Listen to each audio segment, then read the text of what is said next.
ಎಲ್ಲರಿಗೂ ನಮಸ್ಕಾರಗಳು. ವಿದ್ಯಾರ್ಥಿಗಳೇ, ನಾವಿವತ್ತು 10ನೇ ತರಗತಿ ವಿಜ್ಞಾನ ಭಾಗ 1ರಲ್ಲಿ ಬರುವಂತಹ ಅಧ್ಯಾಯ 15 ನಮ್ಮ ಪರಿಸರ ಈ ಪಾಠಕ್ಕೆ ಸಂಬಂಧಿಸಿದಂತಹ ಘಟಕಗಳನ್ನು ಇವತ್ತು ಅಭ್ಯಾಸ ಮಾಡೋಣ ಅಂತಕ್ಕಂಥದ್ದು. ಮಕ್ಕಳೇ, ಪರೀಕ್ಷೆ ದೃಷ್ಟಿಯಿಂದ ನಮಗೆ ಈ ಒಂದು ಅಧ್ಯಾಯದಲ್ಲಿ ಒಂದು ಪರಿಸರ ವ್ಯವಸ್ಥೆಯಲ್ಲಿ ಶಕ್ತಿಯ ಹರಿವು ತೋರಿಸುವ ಚಿತ್ರ, ಅಲ್ಲಿಂದ ಇದು ಒಂದು ಪ್ರಾರಂಭ ಆಗ್ತಾ ಇದೆ. ಮಕ್ಕಳೇ, ಇವತ್ತು ನಮಗೆಲ್ಲ ಗೊತ್ತಿದೆ, ಪರಿಸರ ಅಂತ ಹೇಳಿದರೆ ಜೈವಿಕ ಮತ್ತು ಅಜೈವಿಕ ಅಂಶಗಳನ್ನು ಒಳಗೊಂಡಿರುವ ಸನ್ನಿವೇಶಕ್ಕೆ ನಾವು ಪರಿಸರ ಅಂತ ಕರಿತೀವಿ. ಈ ಪರಿಸರದಲ್ಲಿ ವಾಸಿಸುವಂತಹ ಜೀವಿಗಳು, ಒಂದು ಜೀವಿ ಮತ್ತೊಂದು ಜೀವಿ ಆಹಾರವಾಗಿರ್ತದೆ ಅಂತಕ್ಕಂಥದ್ದು. ಅದು ಸಸ್ಯ ಆಗಿರ್ಬೋದು ಅಥವಾ ಪ್ರಾಣಿ ಆಗಿರ್ಬೋದು.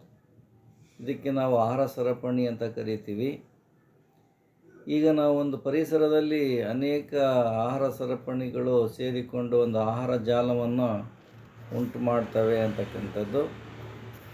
ಈ ಒಂದು ಅಧ್ಯಾಯದಲ್ಲಿ ನಮ್ಮ ಒಂದು ಪರಿಸರ ವ್ಯವಸ್ಥೆಯಲ್ಲಿ ಶಕ್ತಿ ಒಂದು ಕಡೆಯಿಂದ ಮತ್ತೊಂದು ಕಡೆಗೆ ಹೇಗೆ ಚಲಿಸ್ತದೆ ಎಂಬುದನ್ನು ನಾವಿಲ್ಲಿ ಈ ಒಂದು ತರಗತಿಯಲ್ಲಿ ಅಭ್ಯಾಸ ಮಾಡೋಣ. ಈ ಶಕ್ತಿಯ ಒಂದು ಹರಿವು ಮುಖ್ಯವಾಗಿ 2 ವಿಷಯಗಳನ್ನು ಸ್ಪಷ್ಟಪಡಿಸ್ತದೆ ಅಂತಕ್ಕಂಥದ್ದು. ಮಕ್ಕಳೇ, ಒಂದು ಶಕ್ತಿಯ ಹರಿವು ಒಂದು ಪರಿಸರ ವ್ಯವಸ್ಥೆಯಲ್ಲಿ ಉತ್ಪಾದಕರಿಂದ ಹಿಡಿದು ಮುಂದಿನ ಎಲ್ಲ ಹಂತದ ಜೀವಿಗಳಿಗೆ ಚಲಿಸಬೇಕಾದ್ರೆ 2 ವಿಷಯಗಳನ್ನು ಇಲ್ಲಿ ಸ್ಪಷ್ಟಪಡಿಸ್ತದೆ ಅಂತಕ್ಕಂಥದ್ದು. ಒಂದು ಏನಪ್ಪ ಅಂತ ಹೇಳಿದರೆ, ಶಕ್ತಿಯ ಹರಿವು ಇದೆಯಲ್ಲ, ಈ ಶಕ್ತಿ ಏನಾಗುತ್ತೆ ಅಂತ ಹೇಳಿದರೆ ಏಕಮುಖವಾಗಿರ್ತದೆ ಅಂತಕ್ಕಂಥದ್ದು. ಏಕಮುಖ ಅಂತ ಹೇಳಿದರೆ ಏನು? ಉತ್ಪಾದಕರಿಂದ ಏನಾಗುತ್ತೆ, ಮುಂದಿನ ಹಂತಗಳಾಗಿರ್ತಕ್ಕಂತಹ ಏನು ನಾವು ಅದನ್ನು ಸಸ್ಯಾಹಾರಿಗಳು, ಮಾಂಸಾಹಾರಿಗಳು ಮತ್ತು ಉನ್ನತ ಮಾಂಸಾಹಾರಿಗಳು ಅಂತ ನಾವೇನು ಕರಿತೀವೋ ಈ ಕಡೆ ಈ ಥರ ಚಲಿಸ್ತದೆ. ಅಂದರೆ ಫಸ್ಟ್ ಎಲ್ಲಿಂದ ಬರ್ತದೆ ಅಂತ ಹೇಳಿದರೆ, ಏಕಮುಖ ಅಂತ ಹೇಳಿದರೆ ಏನು ಅಂದರೆ, ಸೌರ ಬೆಳಕನ್ನು ಉತ್ಪಾದಕರು ಪಡೆದುಕೊಳ್ಳುತ್ತಾರೆ. ಉತ್ಪಾದಕರಿಂದ ಈ ಶಕ್ತಿ ಸಸ್ಯಾಹಾರಿಗೆ ಹರಿತದೆ. ಸಸ್ಯಾಹಾರಿಗಳಿಂದ ಮಾಂಸಾಹಾರಿಗಳಿಗೆ ಈ ಶಕ್ತಿ ಏನಾಗುತ್ತೆ, ಅಲ್ಲಿ ಚಲಿಸ್ತದೆ ಅಂತಕ್ಕಂಥದ್ದು. ಮಾಂಸಾಹಾರಿಗಳಿಂದ ಉನ್ನತ ಮಾಂಸಾಹಾರಿಗಳಿಗೆ ಚಲಿಸ್ತದೆ. ಆದರೆ ಉನ್ನತ ಮಾಂಸಾಹಾರಿಗಳಿಂದ ಈ ಕಡೆಗೆ ಬರೋದಿಲ್ಲ, ಸೌರಶಕ್ತಿ ಇದೆಯಲ್ಲ ಆ ಕಡೆಗೆ ಬರೋದಿಲ್ಲ. ಹಾಗಾಗಿ ಶಕ್ತಿಯ ಹರಿವು ಏನಾಗಿರ್ತದೆ, ಏಕಮುಖವಾಗಿರುತ್ತದೆ ಅಂತಕ್ಕಂಥದ್ದು. ಈಗ ನಾವು ಸಸ್ಯಗಳು ನಮಗೆಲ್ಲ ಗೊತ್ತಿದೆ. ಈ ಒಂದು ಸಸ್ಯಗಳು ಸ್ವಪೋಷಕಗಳಾಗಿರುವುದರಿಂದ ಆ ಒಂದು ಸಸ್ಯಗಳಲ್ಲಿ ಶೇಖರಿಸಲ್ಪಟ್ಟಿರುವಂತಹ ಅಥವಾ ಸೆರೆ ಹಿಡಿಯಲಾಗಿರ್ತಕ್ಕಂತಹ ಶಕ್ತಿಯು ಪುನಃ ಸೌರಶಕ್ತಿಗೆ ಏನಾಗೋದಿಲ್ಲ, ಹಿಂದಿರುಗೋದಿಲ್ಲ ಅಂತಕ್ಕಂಥದ್ದು, ವಾಪಸ್ ಹೋಗೋದಿಲ್ಲ ಅಂತಕ್ಕಂಥದ್ದು. ಮತ್ತು ಸಸ್ಯಾಹಾರಿಗಳಿಗೆ ಸೇರಿ ಹೋದ ಶಕ್ತಿಯು ಸ್ವಪೋಷಕಗಳಿಗೆ ಹಿಂದೆ ಬರುವುದಿಲ್ಲ ಅಂತಕ್ಕಂಥದ್ದು. ಇದು ವಿವಿಧ ಪೋಷಣಾ ಸ್ತರಗಳ ಮೂಲಕ ಕ್ರಮೇಣ ಮುಂದೆ ಸಾಗಿದಂತೆ ಏನಾಗುತ್ತೆ ಅಂತ ಹೇಳಿದರೆ, ಹಿಂದಿನ ಹಂತಗಳಿಗೆ ಅದು ಸಿಗೋದಿಲ್ಲ ಅಂತಕ್ಕಂಥ ಅಂಶ ನಾವಿಲ್ಲಿ ಸ್ಪಷ್ಟವಾಗಿ ಕಾಣ್ತಾ ಇದ್ದೀವಿ. ಇಲ್ಲಿ ನಾವೊಂದು ಇದನ್ನು ನೋಡ್ತಾ ಇದ್ದೀವಿ, ಒಂದು ಏನಪ್ಪ ಚಿತ್ರಣನ ನೋಡ್ತಾ ಇದ್ದೀವಿ. ಚಿತ್ರದಲ್ಲಿ ಏನು ಕಾಣ್ತಾ ಇದ್ದೀವಿ ಅಂತ ಹೇಳಿದರೆ, ಸೌರ ಬೆಳಕು ಒಂದು ಪರಿಸರ ವ್ಯವಸ್ಥೆಯಲ್ಲಿ ಶಕ್ತಿಯ ಹರಿವನ್ನು ತೋರಿಸುವ ಒಂದು ಚಿತ್ರ. ಇಲ್ಲಿ ನಾವು ಸೌರ ಬೆಳಕನ್ನು ಉತ್ಪಾದಕರು ಬಳಕೆ ಮಾಡ್ಕೊಳ್ತಾರೆ. ಉತ್ಪಾದಕರಿಂದ ಏನಾಗುತ್ತೆ, ಸಸ್ಯಾಹಾರಿಗಳಿಗೆ ಸಸ್ಯಾಹಾರಿಗಳಿಂದ ಮಾಂಸಾಹಾರಿಗಳಿಗೆ, ಮಾಂಸಾಹಾರಿಗಳಿಂದ ಉನ್ನತ ಮಾಂಸಾಹಾರಿಗಳಿಗೆ ಏನಾಗುತ್ತೆ, ಈ ಶಕ್ತಿ ಹರಿತದೆ ಅಂತಕ್ಕಂಥದ್ದು. ಇದು ಒಂದನೇ ಅಂಶ ಆಯಿತು. ಎರಡನೇ ಅಂಶ ಏನು ಅಂತ ಹೇಳಿದರೆ, ನಾನು ನಿಮಗೆ ಇದನ್ನು ಹೇಳಿದೆ, ಎರಡು ವಿಷಯಗಳನ್ನು ಸ್ಪಷ್ಟಪಡಿಸ್ತದೆ ಅಂತಕ್ಕಂಥದ್ದು. ಏನು, ಶಕ್ತಿಯ ಹರಿವು ಎರಡು ಅಂಶಗಳನ್ನು ಏನು ಮಾಡ್ತದೆ, ವಿಷಯಗಳನ್ನು ಸ್ಪಷ್ಟಪಡಿಸ್ತದೆ ಅಂತಕ್ಕಂಥದ್ದು. ಅದರಲ್ಲಿ ನಾನು ಮೊದಲನೇದಾಗಿರ್ತಕ್ಕಂಥದ್ದನ್ನು ಹೇಳಿದೆ. ಏನಂತ ಹೇಳಿದ್ವಿ ಅಂದರೆ, ಶಕ್ತಿಯ ಹರಿವು ಏಕಮುಖವಾಗಿರುತ್ತದೆ. ಸಸ್ಯಗಳಲ್ಲಿ ಸೆರೆ ಹಿಡಿದ ಶಕ್ತಿಯು ಪುನಃ ಸೌರಶಕ್ತಿಗೆ ಹಿಂದಿರುಗುವುದಿಲ್ಲ ಮತ್ತು ಸಸ್ಯಾಹಾರಿಗಳಿಗೆ ಸೇರಿ ಹೋದ ಶಕ್ತಿಯು ಸ್ವಪೋಷಕಗಳಿಗೆ ಹಿಂದಕ್ಕೆ ಬರುವುದಿಲ್ಲ ಅಂತಕ್ಕಂಥದ್ದು. ಮತ್ತು ವಿವಿಧ ಪೋಷಣಾ ಸ್ತರಗಳ ಮೂಲಕ ಕ್ರಮೇಣವಾಗಿ ಮುಂದೆ ಸಾಗಿದಂತೆ ಹಿಂದಿನ ಹಂತಗಳಿಗೆ ಸಿಗುವುದಿಲ್ಲ ಅಂತಕ್ಕಂಥ ಇದು ಒಂದನೇ ವಿಷಯ ಆಯಿತು. ಎರಡನೇದಾಗಿ, ಪ್ರತಿಯೊಂದು ಪೋಷಣಾ ಸ್ತರದಲ್ಲಿ ಲಭ್ಯವಿರುವ ಶಕ್ತಿಯು ಪ್ರತಿ ಹಂತದಲ್ಲಿ ಶಕ್ತಿಯ ನಷ್ಟದಿಂದಾಗಿ ಕ್ರಮೇಣ ಕಡಿಮೆಯಾಗುತ್ತದೆ. ಪೋಷಣಾ ಸ್ತರ ಅಂತ ಹೇಳಿದರೆ ಏನು? ಈಗ ನಾವು ಉತ್ಪಾದಕರಿಂದ ಸಸ್ಯಾಹಾರಿಗಳು, ಸಸ್ಯಾಹಾರಿಗಳಿಂದ ಮಾಂಸಾಹಾರಿಗಳು, ಮಾಂಸಾಹಾರಿಗಳಿಂದ ಉನ್ನತ ಮಾಂಸಾಹಾರಿಗಳಿಗೆ, ಇದಕ್ಕೆ ನಾವು ಪೋಷಣಾ ಸ್ತರಗಳು ಅಂತ ಹೇಳ್ತೀವಿ. ಆ ಶಕ್ತಿ ಏನಾಗುತ್ತೆ, ಉತ್ಪಾದಕರಿಂದ ಉನ್ನತ ಮಾಂಸಾಹಾರಿಗಳಿಗೆ ಹೋದಂತೆಲ್ಲ, ಚಲಿಸಿದಂತೆಲ್ಲ ಏನಾಗುತ್ತೆ, ಅಲ್ಲಿ ಶಕ್ತಿ ನಷ್ಟವಾಗ್ತದೆ ಮತ್ತು ಕಡಿಮೆ ಆಗ್ತದೆ ಅಂತಕ್ಕಂಥದ್ದು ನಮಗಿಲ್ಲಿ ಗೊತ್ತಾಗ್ತಾ ಇದೆ ಅಂತಕ್ಕಂಥದ್ದು. ಮಕ್ಕಳೇ, ಪ್ರತಿಯೊಂದು ಆಹಾರ ಸರಪಳಿಯಲ್ಲಿ, ನಾವಿಲ್ಲಿ ಪರಿಸರ ವ್ಯವಸ್ಥೆಯಲ್ಲಿ ಒಂದು ಆಹಾರ ನಾವೇನು ಹೇಳ್ತಾ ಇದ್ದೀವೋ, ಇಲ್ಲಿ ನಾವಲ್ಲಿ ಏನು ಹೇಳ್ತಾ ಇದ್ದೀವಿ, ನಮ್ಮ ಒಂದು ಉತ್ಪಾದಕರಿಂದ ಹಿಡಿದು ಉನ್ನತ ಮಾಂಸಾಹಾರಿಗಳ ತನಕ ಶಕ್ತಿ ಹರಿಬೇಕಾದ್ರೆ ಅದೇನಾಗುತ್ತೆ, ಒಂದು ಹಂತದಿಂದ ಮತ್ತೊಂದು ಹಂತಕ್ಕೆ ಚಲಿಸಿದಂತೆಲ್ಲ ಅದು ಕಡಿಮೆ ಆಗುತ್ತೆ ಹೊರತು ಜಾಸ್ತಿ ಆಗೋದಿಲ್ಲ. ಅಂದರೆ ಶಕ್ತಿ ಏನಾಗ್ತಾ ಹೋಗ್ತದೆ, ಕಡಿಮೆ ಆಗ್ತದೆ ಅಂತಕ್ಕಂಥದ್ದು, ನಷ್ಟ ಆಗ್ತದೆ ಅಂತಕ್ಕಂಥದ್ದು. ಈಗ ಆಹಾರ ಸರಪಳಿಯ ಮತ್ತೊಂದು ಸಂಗತಿ ಅಂತ ಹೇಳಿದರೆ, ಕೆಲವು ಆಹಾರ ಇದು ಏನಾಗ್ತದೆ, ಹಾನಿಕಾರಕ ರಾಸಾಯನಿಕಗಳು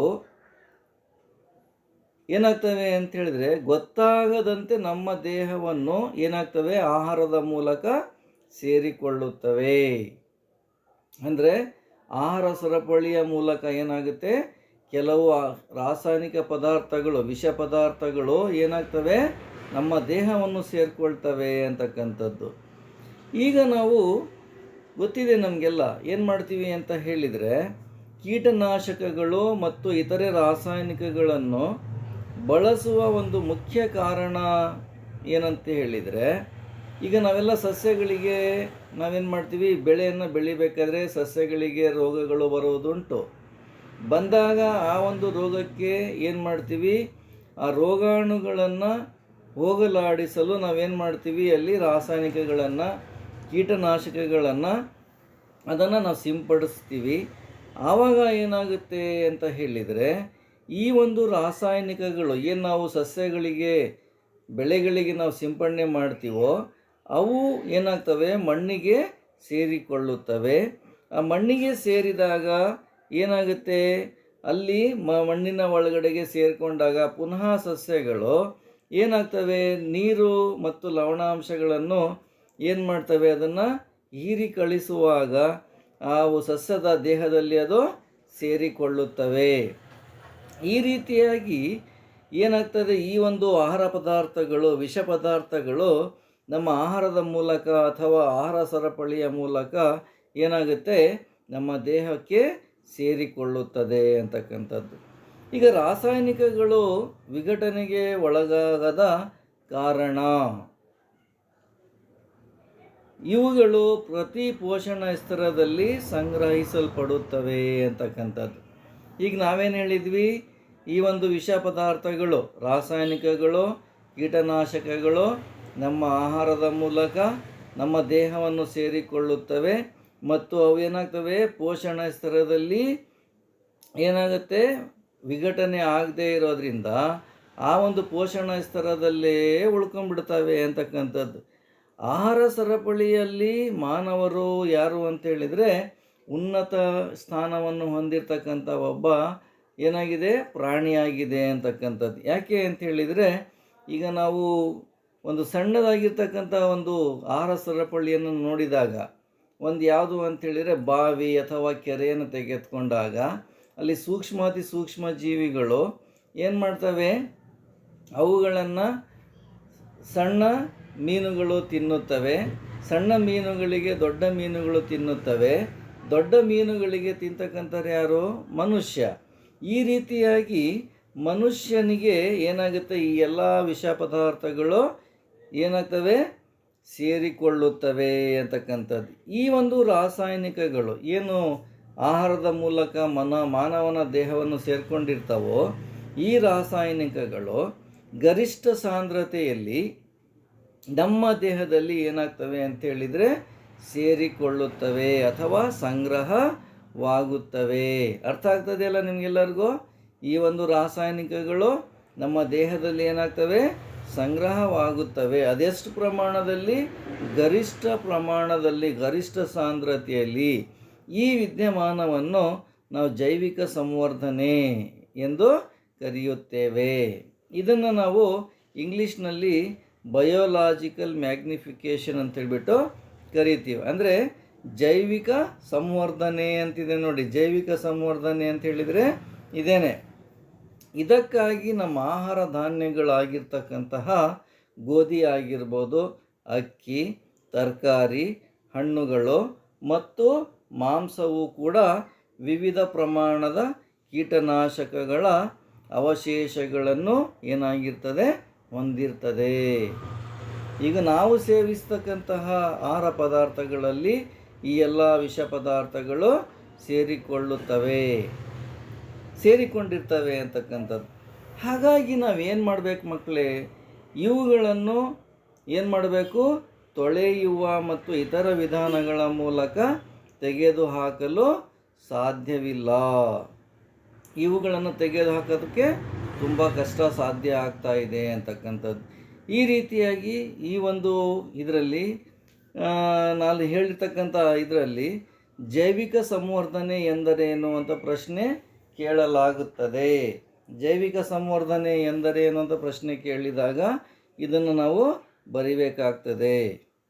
ಈಗ ಮುಂದಿನ ಹಂತದಲ್ಲಿ ನಮ್ಮ ಚಟುವಟಿಕೆಗಳು ಅಂದರೆ ಮಾನವನ ಚಟುವಟಿಕೆಗಳು ಪರಿಸರದ ಮೇಲೆ ಯಾವ ಪರಿಣಾಮವನ್ನು ಉಂಟು ಮಾಡ್ತದೆ ಅಂತಕ್ಕಂಥದ್ದು ಇಲ್ಲಿ ಹೆಡ್ಡಿಂಗ್ ಇದೆ. ಈಗ ನಾವು ಈ ಒಂದು ಇದರಲ್ಲಿ ಅಂಶದಲ್ಲಿ ಬರ್ತಕ್ಕಂತಹ ವಿಷಯಗಳನ್ನು ತಿಳ್ಕೊಳ್ಳೋಣ ಅಂತಕ್ಕಂಥದ್ದು. ಮಕ್ಕಳೇ, ನಮಗೆಲ್ಲ ಗೊತ್ತಿರುವ ಹಾಗೆ ಪರಿಸರ ವ್ಯವಸ್ಥೆ ಅಂತಕ್ಕಂಥದ್ದು ಒಂದು ಅವಿಭಾಜ್ಯ ಅಂಗವಾಗಿದೆ ಅಂತಕ್ಕಂಥದ್ದು. ಏನೋ ನಮ್ಮ ಪರಿಸರ ಏನಾಗಿದೆ, ಪರಿಸರ ವ್ಯವಸ್ಥೆ, ಇದಕ್ಕೆ ನಾವು ಈಕೋಸಿಸ್ಟಮ್ ಅಂತ ಹೇಳ್ಬಿಟ್ಟು ಕರಿತೀವಿ. ನಾವು ಪರಿಸರ ವ್ಯವಸ್ಥೆಯ ಅಂದರೆ ನಾವುಗಳು ಅಂದರೆ ಆ ಪರಿಸರದಲ್ಲಿ ವಾಸಿಸುವಂತಹ ಜೀವಿಗಳಿಗೆ ನಾವಿಲ್ಲಿ ನಾವು ಅಂತ ಪದ ಬಳಸ್ತಾ ಇದ್ದೀವಿ. ನಾವು ಪರಿಸರ ವ್ಯವಸ್ಥೆಯ ಒಂದು ಅವಿಭಾಜ್ಯ ಅಂಗವಾಗಿದ್ದೇವೆ. ಹಾಗಾಗಿ ಪರಿಸರದಲ್ಲಿನ ಬದಲಾವಣೆಗಳು ನಮ್ಮ ಮೇಲೆ ಪ್ರಭಾವವನ್ನು ಬೀರುತ್ತವೆ. ಹೌದೋ ಇಲ್ಲ?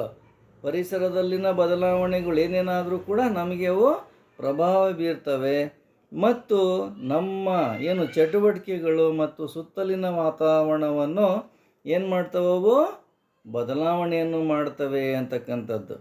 ಅಂದರೆ ಪರಿಸರದಲ್ಲಾಗ್ತಕ್ಕಂಥ ಬದಲಾವಣೆಗಳು ನಮ್ಮ ಮೇಲೆ ಪ್ರಭಾವ ಬೀರುವುದರ ಮೂಲಕ ನಮ್ಮ ಒಂದು ಚಟುವಟಿಕೆಗಳು ಮತ್ತು ಸುತ್ತಲಿನ ವಾತಾವರಣವನ್ನು ಏನು ಮಾಡ್ತದೆ, ಅದು ಬದಲಾಯಿಸುತ್ತದೆ ಅಂತಕ್ಕಂಥದ್ದು. ಹಾಗಾಗಿ ನಮ್ಮ ಚಟುವಟಿಕೆಗಳು ಪರಿಸರವನ್ನು ಹೇಗೆ ಮಲಿನಗೊಳಿಸುತ್ತವೆ ಎಂಬುದನ್ನು ನಾವು ಈ ಹಿಂದಿನ ವರ್ಷ 9ನೇ ತರಗತಿಯಲ್ಲಿ ನಾವು ಚೆನ್ನಾಗಿ ಅಭ್ಯಾಸವನ್ನು ಮಾಡಿದ್ದೇವೆ. ಈಗ ನಾವು ಪರಿಸರದ ಎರಡು ಸಮಸ್ಯೆಗಳನ್ನು ಇಲ್ಲಿ ಈ ಒಂದು ಅಭ್ಯಾಸದಲ್ಲಿ ಅಭ್ಯಾಸ ಮಾಡೋಣ. ಈಗ ನಮಗೆ ಈ ಒಂದು ಪಾಠದಲ್ಲಿ ಪರಿಸರದ ಮೇಲೆ ಆಗ್ತಕ್ಕಂತಹ ಒಂದು ಸಮಸ್ಯೆಗಳು, ಪರಿಸರದ ಸಮಸ್ಯೆಗಳು ಎರಡಿದ್ದಾವೆ. ಎರಡೂ ಸಮಸ್ಯೆಗಳನ್ನು ನಾವು ವಿವರವಾಗಿ ಇಲ್ಲಿ ಅಭ್ಯಾಸ ಮಾಡೋಣ. ಒಂದನೇ ಸಮಸ್ಯೆ ಏನು ಅಂತ ಹೇಳಿದರೆ ಓಝೋನ್ ಪದರದ ತೆಳುವಾಗುವಿಕೆ ಅಂತಕ್ಕಂಥದ್ದು ಒಂದು. ಓಝೋನ್ ಪದರದ ತೆಳುವಾಗುವಿಕೆ ಒಂದು, ಮತ್ತು ತ್ಯಾಜ್ಯ ವಸ್ತುಗಳ ವಿಲೇವಾರಿ. ತ್ಯಾಜ್ಯ ವಸ್ತುಗಳು ಅಂದರೆ ವೇಸ್ಟ್ಗಳನ್ನು ನಾವು ಹೇಗೆ ಅದನ್ನು ನಾವು ಏನು ಮಾಡಬೇಕು, ವಿಲೇವಾರಿ ಮಾಡಬೇಕು, ಅದನ್ನು ತೆಗೆದುಕೊಂಡು ಹೊರಗಡೆಗೆ ಬಿಸಾಡಬೇಕು ಅಂತಕ್ಕಂಥದ್ದು.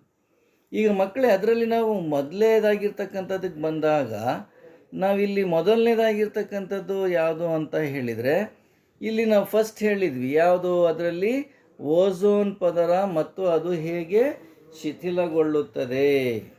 ಈ ಓಝೋನ್ ಅಂತ ಹೇಳಿದರೆ ಏನು?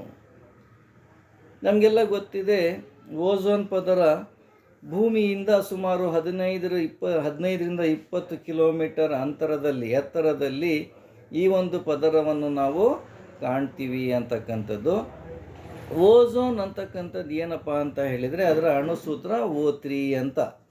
ಅಂದರೆ ಆಕ್ಸಿಜನ್ ಅಣುಸೂತ್ರ ಏನು, O2. ಅಂದರೆ ಆಕ್ಸಿಜನ್ನ 3 ಪರಮಾಣುಗಳಿಂದ ಆಗಿರ್ತಕ್ಕಂತಹ ಒಂದು ಸಂಯುಕ್ತವನ್ನೇ ನಾವು ಓಝೋನ್ ಅಂತ ಹೇಳ್ಬಿಟ್ಟು ಕರೀತೀವಿ. ಅಂದರೆ 3 ಪರಮಾಣುಗಳಿಂದ ಆಗಿರ್ತಕ್ಕಂತಹ ಆಕ್ಸಿಜನ್ನ ಸಂಯುಕ್ತವನ್ನು ನಾವು ಓಝೋನ್ ಅಂತ ಹೇಳ್ಬಿಟ್ಟು ಕರೀತೀವಿ. ಇಲ್ಲಿ ನೋಡಿ ಮಕ್ಕಳು, ಇಲ್ಲಿ ಕಾಣ್ತಾ ಇದೆ ಓಝೋನ್ ಅಂತ ಹೇಳಿದರೆ O3 ಅಂದರೆ ಎಷ್ಟಿದೆ, 3 ಪರಮಾಣುಗಳು ಇದರಲ್ಲಿ ಇದ್ದಾವೆ ಅಂತಕ್ಕಂಥದ್ದು. ಈಗ ನಾವು ಆಕ್ಸಿಜನನ್ನು ನಾವೇನು ಮಾಡ್ತೀವಿ, ಆಕ್ಸಿಜನ್ನಿಗೂ ಮತ್ತು ಓಝೋನಿಗೂ ವ್ಯತ್ಯಾಸ ಇದೆ. ಏನು ಆಕ್ಸಿಜನ್ಗೂ ಓಝೋನ್ಗೂ ವ್ಯತ್ಯಾಸ ಅಂತ ಹೇಳಿದರೆ, ಆಕ್ಸಿಜನನ್ನು ನಾವೇನು ಮಾಡ್ತಾಯಿದ್ದೀವಿ, ಪ್ರಾಣಿಗಳ ಉಸಿರಾಟಕ್ಕೆ ತುಂಬ ಅವಶ್ಯಕ ಅಂತಕ್ಕಂಥದ್ದು. ಆಕ್ಸಿಜನ್ ಇದೆಯಲ್ಲ, ಇದು ಉಸಿರಾಟ ನಡೆಸಬೇಕಾದ್ರೆ ತುಂಬ ಅವಶ್ಯಕವಾಗಿದೆ. ಯಾರಿಗೆ? ಪ್ರಾಣಿಗಳಿಗೆ. ಆದರೆ ನಾವು ಓಝೋನಿಗೆ ಬಂದಾಗ ಇದೊಂದು ಪ್ರಾಣಾಂತಿಕ ವಿಷವಾಗಿದೆ, ತುಂಬ ಪಾಯ್ಸನಸ್. ಇದು ಏನಾಗಿದೆ, ಓಝೋನ್ ಏನಾಗಿದೆ, ತುಂಬ ಒಂದು ಪಾಯ್ಸನ್ ಆಗಿದೆ, ವಿಷವಾಗಿದೆ ಅಂತಕ್ಕಂಥ, ಅಂದರೆ ಪಾಯ್ಸನ್ ವಸ್ತು ಅಂತಕ್ಕಂಥದ್ದು ನಮಗಿಲ್ಲಿ ಗೊತ್ತಾಗ್ತಾ ಇದೆ. ಆದಾಗ್ಯೂ ಕೂಡ ನಾವು ವಾತಾವರಣದ ಉನ್ನತ ಮಟ್ಟಗಳಲ್ಲಿ ಓಝೋನ್ ಒಂದು ಅತ್ಯಗತ್ಯ ಕಾರ್ಯವನ್ನು ಇದು ನಿರ್ವಹಿಸ್ತಾ ಇದೆ ಅಂತ. ಈಗ ನಾವೇನೋ ಹೇಳಿಬಿಟ್ಟೆ ಇದು ತುಂಬ ವಿಷಕಾರಿ ವಸ್ತು ಅಂತ, ಆದರೂ ಕೂಡ ನಮಗೆ ಅದು ಬೇಕದು, ತುಂಬ ಅವಶ್ಯಕವಾಗಿರ್ತಕ್ಕಂಥ ಒಂದು ವಸ್ತು ಇದು, ಸಂಯುಕ್ತ ವಸ್ತು ಇದು ಒಂದು. ಯಾಕೆ ಅಂತ ಹೇಳಿದರೆ, ಈ ಒಂದು ಓಝೋನ್ ಪದರ ಏನು ಮಾಡ್ತದೆ ಅಂತ ಹೇಳಿದರೆ, ಆಕಾಶದಿಂದ ಸೂರ್ಯನಿಂದ ಬರ್ತಕ್ಕಂತಹ ಕಿರಣಗಳ ಮೂಲಕ ಬರ್ತಕ್ಕಂತಹ ನೇರಳಾತೀತ ಕಿರಣದಿಂದ ಬರುವ ವಿಕಿರಣದಿಂದ ಭೂಮಿಗೆ ಮೇಲ್ಮೈಯನ್ನು ಏನು ಮಾಡ್ತದೆ, ರಕ್ಷಿಸುತ್ತದೆ. ಬಹಳಷ್ಟು ಇಂಪಾರ್ಟೆಂಟ್ ಇದು. ಏನು ಮಾಡ್ತದೆ ಅಂದರೆ, ಓಝೋನ್ ಪದರ ಇದೆಯಲ್ಲ, ಈ ವಿಕಿರಣಗಳಿಂದ ನೇರಳಾತೀತ ಕಿರಣಗಳಿಂದ, ಅಂದರೆ ನೇರಳಾತೀತ ಕಿರಣದಿಂದ ಭೂಮಿಯ ಮೇಲ್ಮೈಯನ್ನು ಏನು ಮಾಡ್ತಾ ಇದೆ, ಇದು ರಕ್ಷಣೆ ಮಾಡ್ತಾ ಇದೆ ಅಂತಕ್ಕಂಥದ್ದು. ಯಾಕೆ ಅಂತ ಹೇಳಿದರೆ, ಈ ಒಂದು ನೇರಳಾತೀತ ಕಿರಣಗಳಂತ ನಾವೇನು ಕರೀತೀವಲ್ಲ, ಅವು ತುಂಬ ಹಾನಿಕಾರಕ. ಅವು ಏನಾಗ್ತವೆ ಅಂತ ಹೇಳಿದರೆ ತುಂಬ ಹಾನಿಕಾರಕ. ಅವುಗಳ ಒಂದು ಪ್ರಬಲತೆ ಏನಾದರೂ ಹೆಚ್ಚಾಗಿ ಜೀವಿಗಳ ಮೇಲೆ ಬಿದ್ದರೆ ಜೀವಿಗಳು ಸತ್ತು ಹೋಗ್ತವೆ. ಆ ಒಂದು ನೇರಳಾತೀತ ಕಿರಣಗಳು ದುರ್ಬಲವಾಗಿದ್ದರೆ ಕೆಲವು ರೋಗಗಳಿಗೆ ಒಳಗಾಗ್ತಾರೆ. ಹಾಗಾಗಿ ಈ ಒಂದು ನೇರಳಾತೀತ ಕಿರಣಗಳು ಏನಾಗಿದ್ದಾವೆ, ಜೀವಿಗಳಿಗೆ ಹೆಚ್ಚು ಹಾನಿಕಾರಕ ಅಂತಕ್ಕಂಥ ಅಂಶವನ್ನು ನಾವಿಲ್ಲಿ ಕಾಣ್ತಾ ಇದ್ದೀವಿ. ಉದಾಹರಣೆಗೆ ಮಕ್ಕಳೇ, ಮನುಷ್ಯರಲ್ಲಿ ಏನಾದರೂ ಈ ಒಂದು ಕಿರಣಗಳು, ನೇರಳಾತೀತ ಕಿರಣಗಳು ಆ ಒಂದು ಕಿರಣಗಳಿಗೆ ಒಳಗಾದಾಗ ಮನುಷ್ಯನಲ್ಲಿ ಕ್ಯಾನ್ಸರ್, ಚರ್ಮದ ಕ್ಯಾನ್ಸರ್ ಏನಾಗುತ್ತೆ, ಉಂಟಾಗ್ತದೆ. ಚರ್ಮದ ಕ್ಯಾನ್ಸರ್ ರೋಗ ಬರ್ತದೆ. ಯಾವಾಗ ಈ ಒಂದು ನೇರಳಾತೀತ ಕಿರಣಗಳು ಮಾನವನ ಸಂಪರ್ಕಕ್ಕೆ ಹೆಚ್ಚು ಬಂದಾಗ, ಅಂದರೆ ಅಥವಾ ಮಾನವ ಈ ನೇರಳಾತೀತ ಕಿರಣಗಳಿಗೆ ಒಳಗಾದಾಗ ಅವನಿಗೆ ಏನಾಗ್ತದೆ ಅಂತ ಹೇಳಿದರೆ ಚರ್ಮದ ರೋಗ ಅಥವಾ ಕ್ಯಾನ್ಸರ್ ಬರ್ತದೆ ಅಂತಕ್ಕಂಥದ್ದು. ಈಗ ನಮಗೆ ಓಝೋನ್ ಅಂತಕ್ಕಂಥದ್ದು ಏನಿದೆಯೋ, ಓಝೋನ್ ಎಂಬುದು ವಾತಾವರಣದ ಏನಾಗಿದೆ, ಉನ್ನತ ಸ್ತರದಲ್ಲಿ ನೇರಳಾತೀತ ಕಿರಣವು ಆಕ್ಸಿಜನ್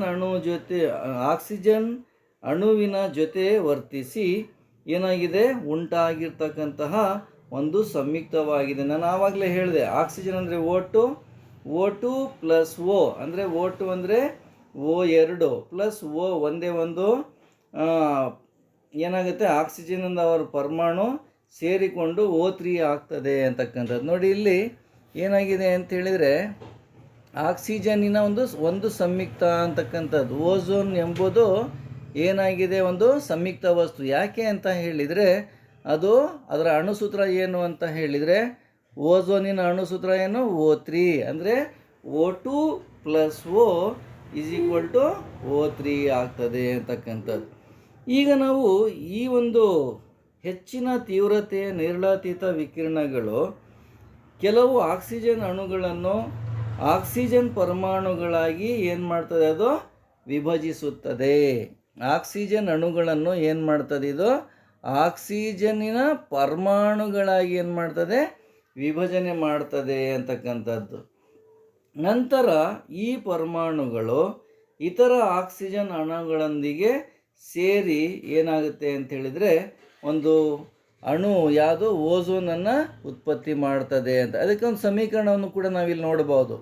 ಇಲ್ಲಿ ನೋಡಿ, ಇಲ್ಲೇನಿದೆ ಅಂತ ಹೇಳಿದರೆ O2 ಅಂತ ಇದೆ. O2 ಅಂತ ಹೇಳಿದರೆ ಏನು, ಆಕ್ಸಿಜನ್. ಇಲ್ಲಿದೆ ನೋಡಿ, O2 ಅಂದರೆ ಆಕ್ಸಿಜನ್. ಮೇಲೆ UV ಅಂದ್ರೇನು, ಅಲ್ಟ್ರಾ ವೈಲೆಟ್ ಅಂತ. ಅಲ್ಟ್ರಾ ವೈಲೆಟ್ ರೇಸ್ ಅಂದ್ರೇನು, ನೇರಳಾತೀತ ಕಿರಣಗಳು. ಇದೇನಾಗುತ್ತೆ, ಇಲ್ಲಿ ವಿಭಜನೆಯಾಗಿ ಎರಡೂ ಆಕ್ಸಿಜನ್ನಿನ ಏನಾಗಿದ್ದಾವೆ, ಇಲ್ಲಿ ಬೇರೆ ಬೇರೆ ಪರಮಾಣುಗಳನ್ನು ಕಾಣ್ತಾ ಇದ್ದೀವಿ. ಮತ್ತು ಒಂದು ಆಕ್ಸಿಜನ್ನಿನ ಪರಮಾಣು ಇನ್ನೊಂದು ಆಕ್ಸಿಜನ್ನಿನ ಅಣುವಿನ ಜೊತೆಗೆ ಸೇರಿಕೊಂಡು ಏನು ಉಂಟು ಮಾಡ್ತದೆ, ಓಝೋನನ್ನು ಉಂಟು ಮಾಡ್ತಾ ಇದೆ ಅಂತಕ್ಕಂಥದ್ದು. ಮಕ್ಕಳೇ, ನಿಮಗೆಲ್ಲ ಗೊತ್ತಾಗಿದೆ ಅನ್ನಿಸ್ತದೆ. ಆಕ್ಸಿಜನ್ ವಿಭಜನೆಯಾಗಿ ಯಾವಾಗ, ಯಾರ ಒಂದು ಸಮ್ಮುಖದಲ್ಲಿ, ನೇರಳಾತೀತ ಕಿರಣಗಳ ಒಂದು ಸಮ್ಮುಖದಲ್ಲಿ ಇದಾಗಿ ಎರಡೂ ಬೇರೆ ಬೇರೆ ಆಕ್ಸಿಜನ್ನಿನ ಪರಮಾಣುಗಳಾಗಿದೆ. ಒಂದು ಆಕ್ಸಿಜನ್ನಿನ ಪರಮಾಣು ಇಲ್ಲೇನಾಗಿದೆ, ತಿರ್ಗಾ ಒಂದು ಆಕ್ಸಿಜನ್ ಅಣು ಜೊತೆಗೆ ಸೇರಿಕೊಂಡು O2 plus O is equal to O3 ಅಂತಕ್ಕಂಥದ್ದು. ಈ ರೀತಿಯಾಗಿ ನಾವು ಏನು ಮಾಡ್ತಾಯಿದ್ದೀವಿ ಅಂತ ಹೇಳಿದರೆ, ನಾವು ಇಲ್ಲಿ ಆಕ್ಸಿಜನ್ ವಿಭಜನೆಯಾಗಿ ಆಕ್ಸಿಜನ್ ಪರಮಾಣು ಆಗುವುದು. ಒಂದು ಆಕ್ಸಿಜನ್ ಪರಮಾಣು ಏನಾಗ್ತಾ ಇದೆ, ಇನ್ನೊಂದು ಆಕ್ಸಿಜನ್ನಿನ ಪರಮಾಣುವಿನ ಜೊತೆಗೆ ಸೇರಿಕೊಂಡು ಓಝೋನ್ ಉಂಟಾಗ್ತಕ್ಕಂಥದ್ದನ್ನು ನಾವಿಲ್ಲಿ ಕಾಣ್ತಾ ಇದ್ದೀವಿ ಅಂತಕ್ಕಂಥದ್ದು. ಮಕ್ಕಳೇ, ಈ ಒಂದು ಓಝೋನಿನ ಒಂದು ಏನಾಗಿದೆ ಅಂತ ಹೇಳಿದರೆ, ತೀವ್ರತೆ ಅಥವಾ ಅದರ ಒಂದು ಪ್ರಮಾಣ 1980ರ ದಶಕದಲ್ಲಿ ಏನಾಯಿತು, ತೀವ್ರವಾಗಿ ಇದು ಕುಸಿಯಲಾರಂಭಿಸಿತು ಅಂತಕ್ಕಂಥದ್ದು. ತುಂಬ ಕಡಿಮೆ ಆಗಿಬಿಡ್ತು 1980ರಲ್ಲಿ ಓಝೋನಿನ ಒಂದು ಪ್ರಮಾಣ ಇದೆಯಲ್ಲ, ಅದು ಕಡಿಮೆ ಆಗ್ತಾ ಹೋಯಿತು. ಅಂದರೆ ಅದರ ಒಂದು ಏನಾಗ್ತಾ ಇದು, ತೆಳುವಾಗುವಿಕೆ ಅಂತ ನಾವು ಹೇಳಿದ್ವಲ್ಲ ಆವಾಗಲೇ, ಅದನ್ನು ಇಲ್ಲಿ ಅಂತಕ್ಕಂಥದ್ದು. ಇಲ್ಲಿ ಶೀತಲೀಕರಣ ಮತ್ತು ಅಗ್ನಿಶಾಮಕದಲ್ಲಿ ಬಳಸಲ್ಪಡುವಂತಹ ಕ್ಲೋರೋಫ್ಲೋರೋಕಾರ್ಬನ್ಗಳು ಅಂದರೆ CFCಗಳು ಅಂತ ಕರಿತೀವಿ. ಕ್ಲೋರೋಫ್ಲೋರೋಕಾರ್ಬನ್ಗಳಿಗೆ ನಾವು CFCಗಳು ಅಂತ ಕರಿತೀವಿ. ಈ ಒಂದು CFCಗಳಂತಹ ಸಂಶ್ಲೇಷಿತ ರಾಸಾಯನಿಕಗಳು ಈ ಒಂದು ಕುಸಿತಕ್ಕೆ ಏನಾಗಿದೆ ಕಾರಣ ಅಂತ ಗೊತ್ತಾಗ್ತಾ ಇದೆ. ಅಂದರೆ ಆವಾಗ 1980ಕ್ಕಿಂತ ಹಿಂದೆ ನಾವೇನು ಮಾಡ್ತಾ ಇದ್ದೀವಿ, ಶಿಥಿಲೀಕರಣ, ಈಗ ನಾವೇನು ರೆಫ್ರಿಜಿರೇಟರ್ಸ್ಗಳಂತ ನಾವೇನು ಕರೀತಾ ಇದ್ದೀವೋ ಅದರಲ್ಲಿ ಮತ್ತು ಅಗ್ನಿಶಾಮಕದಲ್ಲಿ, ಈಗ ನಾವು ಫೈರ್ ಎಕ್ಸ್ಟಿಂಗ್ವಿಷರ್ಸ್ ಅಂತ ನೀವೇನು ಕರಿತೀವೋ ಅಗ್ನಿಶಾಮಕ ದಳದಲ್ಲಿ ಏನು ಬಳಸ್ತಾ ಇದ್ವಿ, ಕ್ಲೋರೋಫ್ಲೋರೋಕಾರ್ಬನ್ ಎಂಬ ಒಂದು ಸಂಯುಕ್ತವನ್ನು ಬಳಕೆ ಮಾಡ್ತಾ ಇದ್ವಿ. ಆ ಒಂದು CFC ಏನು ಮಾಡ್ತು, ಈ ಓಝೋನಿನ ಒಂದು ದಕ್ಷತೆಯನ್ನು, ಅದರ ಒಂದು ತೀವ್ರವಾಗಿ ಕುಸಿಯೋದಕ್ಕೆ ಅದು ಕಾರಣವಾಯಿತು ಅಂತಕ್ಕಂಥದ್ದನ್ನು ನಾವು ಇಲ್ಲಿ ತಿಳ್ಕೊಳ್ತಾ ಇದ್ದೀವಿ ಅಂತಕ್ಕಂಥದ್ದು. ಈ ಒಂದು ಸಮಸ್ಯೆಯನ್ನು 1987ರಲ್ಲಿ ಸಂಯುಕ್ತ ರಾಷ್ಟ್ರಗಳ ಪರಿಸರ ಕಾರ್ಯಕ್ರಮ ಅಂತಕ್ಕಂಥದ್ದು ಹಮ್ಮಿಕೊಂಡ್ರಲ್ಲಿ, ಯಾವುದೋ ಯುನೈಟೆಡ್ ನೇಷನ್ಸ್ ಎನ್ವಿರಾನ್ಮೆಂಟ್ ಪ್ರೋಗ್ರಾಮ್ ಅಂತ, UNEP ಅಂತ ನಾವು ಇದನ್ನು ಕರಿತೀವಿ. ಇವು ಏನು ಮಾಡಿದ್ವು ಅಂತ ಹೇಳಿದರೆ 1987ರಲ್ಲಿ UNEP ಏನು ಮಾಡ್ತು ಅಂದರೆ CFCಗಳ ಉತ್ಪಾದನೆಯನ್ನು ಏನು ಮಾಡಿದರು, ಅದನ್ನು ಸ್ಥಗಿತಗೊಳಿಸುವಂತೆ ಅದನ್ನು ಒಂದು ಏನು ಮಾಡಿದರು ಅಂತ ಹೇಳಿದರೆ ಒಪ್ಪಂದವನ್ನು ಮಾಡಿಕೊಂಡ್ರು ಅಂತಕ್ಕಂಥದ್ದು. ಅದನ್ನು ಅಲ್ಲಿ ಒಂದು ಇದು ಮಾಡ್ತಾರೆ, ತೀರ್ಮಾನಕ್ಕೆ ಬರ್ತಾರೆ ಅವರು. 1986ರ ಮಟ್ಟಕ್ಕೆ ಸ್ಥಗಿತಗೊಳಿಸುವಂತೆ ಒಪ್ಪಂದ ಮಾಡಿಕೊಳ್ಳುವಲ್ಲಿ ಏನಾಯ್ತದೋ UNEP ಯಶಸ್ವಿ ಆಯಿತು ಅಂತಕ್ಕಂಥದ್ದು. ಆವಾಗಿನಿಂದ ಏನಾಯಿತು, ಪ್ರಪಂಚದಲ್ಲಿ ಎಲ್ಲ ಕಡೆಗಳಲ್ಲಿ ಈ ಒಂದು CFC ಅಂತ ನಾವೇನು ಹೇಳ್ತಾ ಇದ್ದೀವಲ್ಲ, ಈ CFCಯನ್ನು ಇಲ್ಲದಂತಹ ರೆಫ್ರಿಜಿರೇಟರ್ಗಳನ್ನು ಉತ್ಪಾದಿಸಲು ಏನು ಮಾಡಿದರು, ಕಂಪನಿಗಳಿಗೆ ಕಡ್ಡಾಯ ಮಾಡಲಾಯಿತು. ಯಾವುದೇ ಒಂದು ಕಂಪನಿ ರೆಫ್ರಿಜಿರೇಟರ್ ತಯಾರು ಮಾಡ್ತಾಯಿದೆ ಅಂತ ಹೇಳಿದರೆ ಅದು ಏನಿರಬೇಕು, ವಿಥೌಟ್ CFC ಆಗಿರಬೇಕು, ಅಂದರೆ ಕ್ಲೋರೋ ಕಾರ್ಬನಿನ ಮುಕ್ತವಾಗಿರಬೇಕು ಅಂತಕ್ಕಂಥದ್ದನ್ನು ಅಲ್ಲಿ ತೀರ್ಮಾನ ತೆಗೆದುಕೊಳ್ಳಲಾಯಿತು. ಮಕ್ಕಳಿಗೆ ನಮಗೆ ಗೊತ್ತಾಯಿತು. ಅಂದರೆ ನಾನು ಮೊದಲನೇದಾಗಿ ಒಂದು ಸಮಸ್ಯೆ ಹೇಳಿದ್ದೆ, ಪರಿಸರದ ಸಮಸ್ಯೆಗಳು ಎರಡಿದ್ದಾವೆ ಅಂತ. ಒಂದನೇ ಸಮಸ್ಯೆ ಯಾವುದೋ, ಓಝೋನ್ ಪದರದ ತೆಳುವಾಗುವಿಕೆ. ಈಗ ಓಝೋನ್ ಪದರದ ತೆಳುವಾಗುವಿಕೆ ಬಗ್ಗೆ ನಾವಿಷ್ಟೊತ್ತು ಇಲ್ಲಿ ತಿಳ್ಕೊಂಡ್ವಿ. ಎರಡನೇ ಸಮಸ್ಯೆ ಏನಾಗಿದೆ ಅಂತ ನಾವು ಹೇಳಿದ್ವಿ ಆವಾಗಲೇ, ಏನೋ ನಾವು ಉತ್ಪಾದಿಸುವಂಥ ತ್ಯಾಜ್ಯ ವಸ್ತುಗಳು ಏನಿದಾವೋ ಅವುಗಳನ್ನು ಹೇಗೆ ನಿರ್ವಹಣೆ ಮಾಡ್ತಕ್ಕಂಥದ್ದು ಅಂತಕ್ಕಂಥದ್ದು. ಈಗ ನಾವು ತ್ಯಾಜ್ಯ ವಸ್ತು ಅಂತ ಹೇಳಿದರೆ ಏನು? ತ್ಯಾಜ್ಯ ವಸ್ತು ಅಂತ ಹೇಳಿದರೆ ನಾವು ನಮ್ಮ ದಿನನಿತ್ಯದ ಚಟುವಟಿಕೆಗಳಲ್ಲಿ ಏನು ಮಾಡ್ತೀವಿ, ಕೆಲಸ ಮಾಡಿದಾಗ ಅವುಗಳು ಏನು ಬೇಡವಾದ ವಸ್ತುಗಳು ನಾವು ಅದನ್ನು ಬಿಸಾಡ್ತೀವೋ ಅವುಗಳನ್ನೇ ನಾವು ತ್ಯಾಜ್ಯ ವಸ್ತುಗಳು ಅಂತ ಕರಿತೀವಿ. ಗೊತ್ತಾಯ್ತಲ್ಲ? ಈಗ ನಾವು ತಿನ್ನುವಂತಹ ಆಹಾರವು ನಮ್ಮ ದೇಹದಲ್ಲಿ ಏನಾಗ್ತದೆ ಅಂತ ಹೇಳಿದರೆ ಅನೇಕ ಕಿಣ್ವಗಳಿಂದ ಏನಾಗ್ತದೆ, ಜೀರ್ಣಿಸಲ್ಪಡುತ್ತದೆ. ಈಗ ನಾವು ಯಾವುದೇ ಒಂದು ಜೀವಿ ಅದು ಆಹಾರವನ್ನು ತೆಗೆದುಕೊಂಡಾಗ ಆ ಆಹಾರ ಏನಾಗ್ತದೆ ಅಂತ ಹೇಳಿದರೆ ಅನೇಕ ಕಿಣ್ವಗಳಿಂದ ಜೀರ್ಣಿಸಲ್ಪಡುತ್ತದೆ. ಇದು ಬಹಳ ಇಂಪಾರ್ಟೆಂಟ್. ಇದು ಈ ಒಂದು ಅಂಶವನ್ನು ನಾವು ನಮ್ಮಲ್ಲಿ ಬರ್ತಕ್ಕಂಥ ಅಧ್ಯಾಯ ಜೀವಕ್ರಿಯೆಗಳು ಎಂಬ ಪಾಠದಲ್ಲಿ ನಾವು ಈ ಅಂಶವನ್ನು ತಿಳ್ಕೊಂಡಿದ್ದೀವಿ. ಅಂದರೆ ಆಹಾರ, ಅದು ಈ ನಮ್ಮ ದೇಹದಲ್ಲಿರ್ತಕ್ಕಂಥ ಆಹಾರ ಏನಾಗ್ತದೆ, ಅನೇಕ ಕಿಣ್ವಗಳು ಅದನ್ನು ಜೀರ್ಣಿಸ್ತವೆ ಅಂತಕ್ಕಂಥದ್ದು. ಮಕ್ಕಳೇ,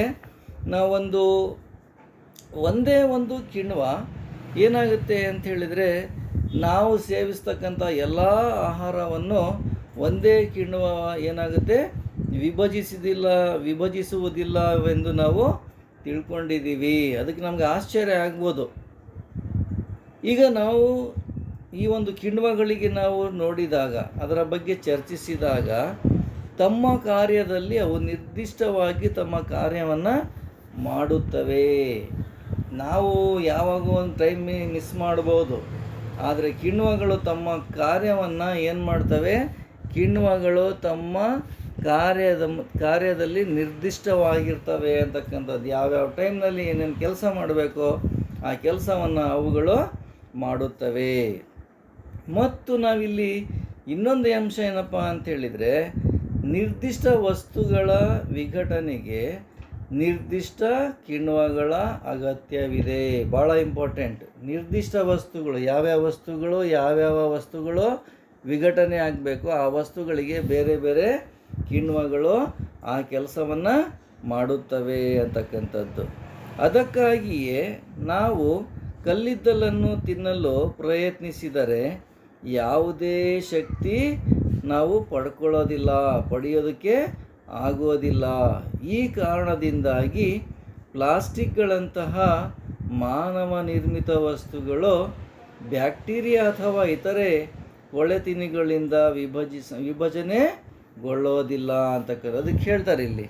ನಾವೇನಾದರೂ ಕಲ್ಲಿದ್ದಲು ತಿಂದ್ವಿ ಅಥವಾ ಪ್ಲಾಸ್ಟಿಕ್ ತಿಂದ್ವಿ ಅಂತ ಹೇಳಿದರೆ, ಪ್ಲಾಸ್ಟಿಕ್ ಇಂಥ ವಸ್ತುಗಳನ್ನು ಏನು ಮಾಡ್ತವೆ, ಬ್ಯಾಕ್ಟೀರಿಯಾ ಅಥವಾ ಇತರೆ ಕೊಳೆತಿನಿಗಳು ಏನು ಮಾಡ್ತವೆ, ಅವುಗಳನ್ನು ವಿಭಜನೆ ಮಾಡೋದಿಲ್ಲ ಅಥವಾ ವಿಘಟನೆಗೆ ಒಳಪಡಿಸೋದಿಲ್ಲ ಅಂತಕ್ಕಂಥದ್ದು ನಮಗಿಲ್ಲಿ ಗೊತ್ತಾಗ್ತಾ ಇದೆ. ಶಾಖ ಮತ್ತು ಒತ್ತಡದಿಂದ ಭೌತಕ್ರಿಯೆಗಳು ಈ ವಸ್ತುಗಳ ಮೇಲೆ ಏನಾಗುತ್ತೆ, ವರ್ತಿಸುತ್ತವೆ. ಆದರೆ ನಮ್ಮ ಪರಿಸರದಲ್ಲಿ ಕಂಡುಬರುವ ಸುತ್ತುವರೆದ ಪರಿಸ್ಥಿತಿಗಳಲ್ಲಿ ನಾವು ದೀರ್ಘಕಾಲದವರೆಗೆ ಇರುತ್ತವೆ ಅಂತಕ್ಕಂಥದ್ದು. ಈಗ ನಾವು ನೋಡ್ತಾ ಇದ್ದೀವಿ, ಇಲ್ಲಿ ಏನು ಮಾಡ್ತಾ ಇದ್ದೀವಿ ಅಂತ ಹೇಳಿ ನಾವೀಗ ಹೇಳಿದ್ವಿ, ಪ್ಲಾಸ್ಟಿಕ್ಕು, ಕಲ್ಲಿದ್ದಲು ಇವುಗಳನ್ನು ನಾವು ಆ ಕೊಳೆ ತಿನ್ನಿಗಳಾಗಿರ್ಬೋದು ಅಥವಾ ಬ್ಯಾಕ್ಟೀರಿಯಾಗಳಾಗಿರ್ಬೋದು ಅವುಗಳನ್ನು ವಿಭಜನೆ ಮಾಡೋದಿಲ್ಲ ಅಥವಾ ವಿಘಟನೆ ಮಾಡೋದಿಲ್ಲ ಅಂತಕ್ಕಂಥದ್ದು. ಆದರೆ ನಮ್ಮ ಪರಿಸರದಲ್ಲಿ ಇರ್ತಕ್ಕಂತಹ ಶಾಖ ಮತ್ತು ಒತ್ತಡಗಳು, ಏನಿವು ಶಾಖ ಮತ್ತು ಒತ್ತಡ ಅಂತ ಹೇಳಿದ್ರೇನು, ಭೌತ ಪ್ರಕ್ರಿಯೆಗಳು ಈ ವಸ್ತುಗಳ ಮೇಲೆ ಏನು ಮಾಡ್ತವೆ ಅಂತ ಹೇಳಿದರೆ ವರ್ತಿಸ್ತವೆ ಅಂತಕ್ಕಂಥದ್ದು. ಆದರೆ ಈ ನಮ್ಮ ಪರಿಸರದಲ್ಲಿ ಕಂಡುಬರುವ ಸುತ್ತುವರೆದ ಪರಿಸ್ಥಿತಿಗಳಲ್ಲಿ ಇವು ದೀರ್ಘಕಾಲದವರೆಗೆ ಇರುತ್ತವೆ. ಯಾಕೆ ದೀರ್ಘಕಾಲದವರೆಗೆ ಇರ್ತವೆ ಅಂತ ನಾವು ಹೇಳ್ತಾ ಇದ್ದೀವಿ, ಇವುಗಳನ್ನು ವಿಘಟಕ ಜೀವಿಗಳು ವಿಘಟಿಸುವುದಿಲ್ಲ. ಹಾಗಾಗಿ ವಿಘಟನೆ ಆಗದೆ ಇರೋದರಿಂದ ಇವು ತುಂಬ ದಿನಗಳವರೆಗೆ ಏನಾಗ್ತವೆ ಅಂತ ಹೇಳಿದರೆ ಅವು ಪರಿಸರದಲ್ಲಿ ಏನಾಗ್ತವೆ, ತುಂಬ ದಿನಗಳವರೆಗೆ ಇರ್ತವೆ ಅಂತಕ್ಕಂಥದ್ದು. ಯಾವುದು ಇರ್ತವೆ, ಪ್ಲಾಸ್ಟಿಕ್ ಆಗಿರ್ಬೋದು, ಕಲ್ಲಿದ್ದಲು ಆಗಿರ್ಬೋದು. ಮಕ್ಕಳೇ, ಈಗ ನಾವು ಮುಂದೆ ನಾವು ನೋಡಿದಾಗ ಜೈವಿಕ ವಿಘಟನೆಗೆ ಒಳಗಾಗುವ ವಸ್ತುಗಳು ಅಂತ ಹೇಳಿದರೆ ಏನು, ಜೈವಿಕ ವಿಘಟನೆಗೆ ಒಳಗಾಗದ ವಸ್ತುಗಳು ಅಂತ ಹೇಳಿದರೆ ಏನು, ನಾವೆಲ್ಲ ಹಿಂದಿನ ತರಗತಿಯಲ್ಲಿ ಓದಿದ್ದೀವಿ. ಜೈವಿಕ ಕ್ರಿಯೆಗಳಿಂದ ವಿಭಜಿಸಲ್ಪಡುವ ವಸ್ತುಗಳನ್ನು ನಾವೇನಂತ ಕರಿತೀವಿ, ಜೈವಿಕ ವಿಘಟನೆಗೆ ಒಳಗಾಗುವ ವಸ್ತುಗಳು ಅಂತ ಕರಿತೀವಿ.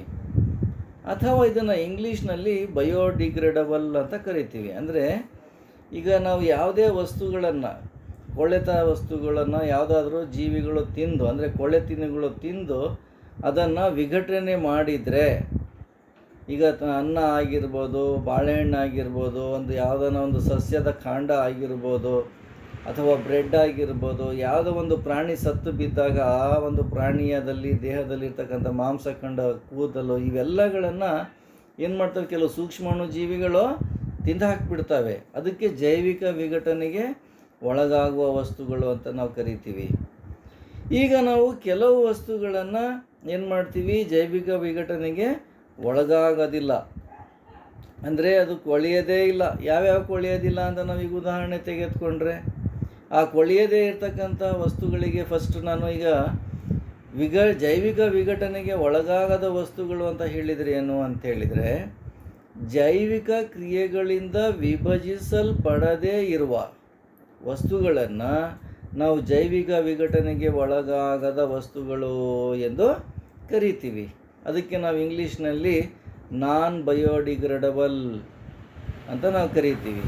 ಯಾವ್ಯಾವುದು ಇರ್ಬೋದಪ್ಪ ಅಂತ ಹೇಳಿದರೆ, ಈಗ ನಮ್ಮ ಪ್ಲಾಸ್ಟಿಕ್ ಆಗಿರ್ಬೋದು, ಗಾಜು ಆಗಿರ್ಬೋದು, ಆಮೇಲೆ ಇನ್ನೇನು ಇರ್ಬೋದು, ಲೋಹಗಳು ಆಗಿರ್ಬೋದು, ಈ ರೀತಿಯಾಗಿರ್ತಕ್ಕಂತಹ ಜಡವಾಗಿರ್ತಕ್ಕಂಥ ವಸ್ತುಗಳು ಏನಾಗ್ತವೆ, ಈಗ ನಾವು ಪ್ಲಾಸ್ಟಿಕ್ ಎಷ್ಟು ಹಾಕಿದರೂ ಎಲ್ಲಿ ತೊಗೊಂಡೋಗಿಟ್ರು ಮಣ್ಣಲ್ಲಿ ಕರಗೋದಿಲ್ಲ, ಗಾಜು ಕರಗೋದಿಲ್ಲ, ಲೋಹಗಳು ಕರಗೋದಿಲ್ಲ. ಇಂತಹ ವಸ್ತುಗಳು ಅಂತ ಇವುಗಳಿಗೆ ನಾವು ಜಡ ವಸ್ತುಗಳು ಅಂತ ಕರಿತೀವಿ. ಅಂದರೆ ಜಡವಾಗಿರ್ತಕ್ಕಂಥ ವಸ್ತುಗಳು ಪರಿಸರದಲ್ಲಿ ಏನಾಗ್ತವೆ, ದೀರ್ಘಕಾಲದವರೆಗೆ ಹಾಗೆಯೇ ಉಳಿದುಕೊಂಡಿರುತ್ತವೆ. ಮತ್ತು ಪರಿಸರ ವ್ಯವಸ್ಥೆ ಅನೇಕ ಜೀವಿಗಳಿಗೆ ಈ ವಸ್ತುಗಳು ಏನು ಮಾಡ್ತವೆ, ಹಾನಿಯನ್ನು ಉಂಟು ಮಾಡುತ್ತವೆ. ಈಗ ನೋಡಿ, ನಾವು ಗಾಜನ್ನು ನೀವು ತಿಪ್ಪೆಯಲ್ಲೋ ಎಲ್ಲೋ ಒಂದು ರಸ್ತೆಯಲ್ಲೋ ಎಲ್ಲನೂ ಹಾಕಿಬಿಟ್ರೆ ಅದು ಗಾಜನ್ನು ಯಾವ ಜೀವಿಗಳು ತಿನ್ನೋದಿಲ್ಲ, ಕೊಳೆ ತಿನ್ನುಗಳು ತಿನ್ನೋದಿಲ್ಲ, ಯಾವುದೇ ಸೂಕ್ಷ್ಮಾಣು ಜೀವಿಗಳು ತಿನ್ನೋದಿಲ್ಲ, ಬ್ಯಾಕ್ಟೀರಿಯಾನೂ ತಿನ್ನೋದಿಲ್ಲ. ಹಾಗಾಗಿ ಆ ಗಾಜಿನಿಂದ ಸಮಸ್ಯೆ ಆಗ್ತದೆ. ಪ್ಲಾಸ್ಟಿಕ್ ಅಂಗಿ ಎಲ್ಲ ತೊಗೊಂಡೋಗಿ ಹಾಕಿದರೆ ಪ್ಲಾಸ್ಟಿಕ್ ಕರಗೋದಿಲ್ಲ. ಈ ರೀತಿಯಾಗಿ ಅವು ಏನಾಗ್ತವೆ, ಪರಿಸರದಲ್ಲಿ ಏನಾಗ್ತವೆ, ದೀರ್ಘಕಾಲದಲ್ಲಿ ದವರಿಗೆ ಏನಾಗ್ತವೆ, ಅಲ್ಲಿ ಉಳ್ಕೊಳ್ತವೆ. ಮತ್ತು ಅವು ಏನು ಮಾಡ್ತವೆ, ಪರಿಸರ ವ್ಯವಸ್ಥೆ ಅನೇಕ ಜೀವಿಗಳಿಗೆ ಏನು ಮಾಡ್ತವೆ, ಹಾನಿಯನ್ನು ಉಂಟು ಮಾಡುತ್ತವೆ. ಮಕ್ಕಳೇ, ಹಾಗಾಗಿ ನಾವೇನು ಮಾಡಬೇಕು, ಇಂತಹ ಒಂದು ಜೈವಿಕ ವಿಘಟನೆಗೆ ಒಳಗಾಗದೇ ಇರತಕ್ಕಂಥ ವಸ್ತುಗಳನ್ನು ಆದಷ್ಟು ಕಡಿಮೆ ಬಳಕೆ ಮಾಡಬೇಕು ಅಂತಕ್ಕಂಥದ್ದು. ಈಗ ನಾವೆಲ್ಲ ಗೊತ್ತಿದೆ ನಮಗೆಲ್ಲ, ಏನಪ್ಪ ಅಂತ ಹೇಳಿದರೆ, ಈ ಒಂದು ವಸ್ತುಗಳು, ತ್ಯಾಜ್ಯ ವಸ್ತುಗಳು ಅಂತ ನಾವೇನು ಕರಿತೀವಿ, ಕಸ ಅಂತ ನಾವೇನು ಕರಿತೀವೋ, ಅದೇನು ಬರೀ ನಗರಕ್ಕೆ ಸೀಮಿತವಾಗಿಲ್ಲ. ಅದು ಪಟ್ಟಣ ಆಗಿರ್ಬೋದು, ನಗರ ಆಗಿರ್ಬೋದು, ಹಳ್ಳಿ ಆಗಿರ್ಬೋದು, ಒಂದು ದೊಡ್ಡ ನಗರವಾಗಿರ್ಬೋದು, ಎಲ್ಲ ಕಡೆಗಳಲ್ಲಿ ನಾವು ನೋಡಿದಾಗ ಏನಾಗ್ತಾವಪ್ಪ ಅಂತ ಹೇಳಿದರೆ ಕಸದ ರಾಶಿಗಳನ್ನು ನಾವು ಕಾಣ್ಬೋದು ಅಂತಕ್ಕಂಥದ್ದು. ಬರೀ ಅಷ್ಟೇ ಅಲ್ಲ, ನಗರಗಳು ಅಷ್ಟೇ ಅಲ್ಲ, ನಾವು ಇನ್ನೂ ಅನೇಕ ಕಡೆಗಳಲ್ಲೂ ಕೂಡ ನಾವು ಕಸದ ರಾಶಿಗಳನ್ನು ನಾವು ನೋಡ್ಬೋದು. ಎಲ್ಲೆಲ್ಲಪ್ಪ ಅಂಥೇಳಿದರೆ, ಒಂದು ಪ್ರೇಕ್ಷಣೀಯ ಸ್ಥಳ ಆಗಿರ್ಬೋದು, ಅಥವಾ ಯಾವುದೇ ಒಂದು ಇತರೆ ಒಂದು ಧಾರ್ಮಿಕ ಸ್ಥಳಗಳಾಗಿರ್ಬೋದು, ಅಲ್ಲಿ ಏನಾಗ್ತದೆ ಅಂತ ಹೇಳಿದರೆ, ಜನ ತಿಳಿಯದ ಹಾಗೆ ಏನು ಮಾಡ್ತಾರೆ, ತಮ್ಮ ವಾಸ ಮಾಡ್ತಕ್ಕಂತಹ ಪ್ರದೇಶ, ತಾವು ಅಲ್ಲಿ ಉಳ್ಕೊಂಡಿರ್ತಕ್ಕಂಥ ಪ್ರದೇಶದ ಅಕ್ಕಪಕ್ಕ ಏನು ಮಾಡ್ತಾರೆ, ಅವು ತ್ಯಾಜ್ಯ ವಸ್ತುಗಳನ್ನು ಬಿಸಾಡ್ತಾರೆ. ಯಾವ್ಯಾವ ಇರ್ಬೋದು, ಅವ್ರು ತಿಂದಿರ್ತಕ್ಕಂತಹ ಪ್ಲಾಸ್ಟಿಕ್ ಪಟ್ಟಣಗಳಾಗಿರ್ಬೋದು, ಪೇಪರ್ ಆಗಿರ್ಬೋದು, ಅಥವಾ ಉಳಿದಿರ್ತಕ್ಕಂತಹ ಆಹಾರ ಪದಾರ್ಥ ಆಗಿರ್ಬೋದು. ಈ ರೀತಿಯಾಗಿ ಏನು ಮಾಡ್ತಾರೆ, ಅವರು ಬೇಕಾಬಿಟ್ಟಿಯಾಗಿ ಬಿಸಾಡೋದ್ರಿಂದ ಅದು ಕಸದ ರಾಶಿಯಾಗಿ ಅಲ್ಲಿ ಉಂಟಾಗ್ತದೆ ಅಂತಕ್ಕಂಥದ್ದು. ನಾವು ಉತ್ಪಾದಿಸುವ ತ್ಯಾಜ್ಯಗಳ ನಿರ್ವಹಣೆಯ ಸಮಸ್ಯೆಯ ಬಗ್ಗೆ ನಾವು ಈ ಒಂದು ಹಿಂದಿನ ತರಗತಿಯಲ್ಲಿ ನಾವು ಇದನ್ನು ಅಭ್ಯಾಸ ಮಾಡಿದ್ದೀವಿ ಅಂತಕ್ಕಂಥದ್ದು. ಈ ಒಂದು ತ್ಯಾಜ್ಯ ವಸ್ತುಗಳು ಏನು ಮಾಡ್ತವೆ ನಮಗೆ ಅಂತ ಹೇಳಿದರೆ, ನಮ್ಮ ಮೇಲೆ ದುಷ್ಪರಿಣಾಮವನ್ನು ಕೂಡ ಮಾಡ್ತವೆ ಅಂತಕ್ಕಂಥದ್ದು. ಈಗ ನಮ್ಮ ಒಂದು ಜೀವನ ಶೈಲಿಯ ಸುಧಾರಣೆಗಳ ಫಲವಾಗಿ ಹೆಚ್ಚಿನ ಪ್ರಮಾಣದ ತ್ಯಾಜ್ಯ ವಸ್ತುಗಳು ಉತ್ಪತ್ತಿಯಾಗುತ್ತಿವೆ ಅಂತ. ಇದರಲ್ಲಿ ಭಾಳ ಮುಖ್ಯ ಹೇಳ್ತದೆ ನೋಡ್ರಿ. ಇಲ್ಲಿ ಏನು ಹೇಳ್ತಾರೆ ಅಂತ ಹೇಳಿದರೆ, ನಾವು ನಮ್ಮ ಜೀವನ ಶೈಲಿಯ ಸುಧಾರಣೆಗಳ ಫಲವಾಗಿ ಹೆಚ್ಚಿನ ಪ್ರಮಾಣದ ತ್ಯಾಜ್ಯ ವಸ್ತುಗಳು ಉತ್ಪತ್ತಿಯಾಗುತ್ತಿವೆ.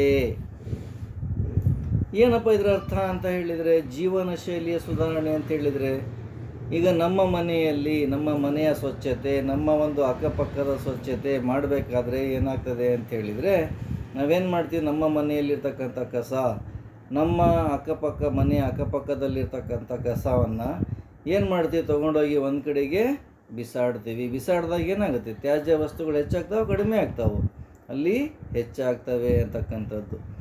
ಅದ್ರ ಜೊತೆಗೆ ಬಳಸಿ ಬಿಸಾಡುವ ವಸ್ತುಗಳ ಅಧಿಕ ಬಳಕೆಯು ನಮ್ಮ ಒಂದು ಜೀವನ ಶೈಲಿ ನಾವು ರೂಢಿಸ್ಕೊಂಡ್ಬಿಟ್ಟಿದ್ದೀವಿ. ಈಗ ಬಳಸಿ ಬಿಸಾಕಿರ್ತಕ್ಕಂಥ ಕೆಲವು ವಸ್ತುಗಳಿರ್ತಾವೆ, ಅದನ್ನು ಬಿಸಾಕಿಬಿಡಬೇಕು. ಆದರೆ ನಾವೇನು ಮಾಡ್ತೀವಿ ಅಂಥೇಳಿದರೆ, ಅದು ಬೇಡವಾದ ವಸ್ತುಗಳು ಬಳಸಿ ಬಿಸಾಕಿರ್ತಕ್ಕಂಥ ವಸ್ತುಗಳನ್ನು ನಾವೇನು ಮಾಡ್ತೀವಿ ಅಂಥೇಳಿದರೆ, ಅದನ್ನು ಪುನಃ ಏನು ಮಾಡ್ತೀವಿ, ಅದನ್ನು ಬಳಕೆ ಮಾಡೋದ್ರಿಂದ ಇಲ್ಲೇನಾಗ್ತದೆ ಅಂಥೇಳಿದರೆ, ಈ ತ್ಯಾಜ್ಯ ವಸ್ತುಗಳ ಪ್ರಮಾಣ ಏನಾಗ್ತದೆ, ಹೆಚ್ಚಾಗ್ತಾ ಇದೆ ಅಂತಕ್ಕಂಥದ್ದು. ಹಾಗಾಗಿ ನಮ್ಮ ಬದಲಾದ ಪ್ಯಾಕೇಜಿಂಗ್ ವಿಧಾನಗಳು ಕೂಡ ನಮ್ಮ ತ್ಯಾಜ್ಯ ವಸ್ತುಗಳನ್ನು ಜೈವಿಕ ವಿಘಟನೆಗೆ ಒಳಗಾಗದ ವಸ್ತುಗಳನ್ನಾಗಿ ಮಾಡುತ್ತಿವೆ.